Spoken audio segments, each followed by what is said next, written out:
ধর্মীয় মতে কিন্তু রাম ঠাকুরের শোভাযাত্রা চালু হলো নারীর বাজার থাকতেন, আর এই বাজার থাকতেন চালু হওয়াতে বিভিন্ন জেলার বিভিন্ন জায়গাতে কিন্তু মানুষ কিন্তু এসে অংশগ্রহণ করেছিল। সাথে ছিল কিন্তু ধামসা মাদল, সাথে খোল করতাল এবং ভগবান রামচন্দ্রের দেখা মিলল। তার সাথে কিন্তু ছিল কিন্তু বিভিন্ন বাজনা সহকারে।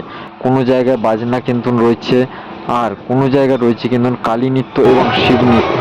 বিভিন্ন মানুষ কিন্তু মতের মানুষ কিন্তু এই শোভাযাত্রায় কিন্তু অংশগ্রহণ করেছিল।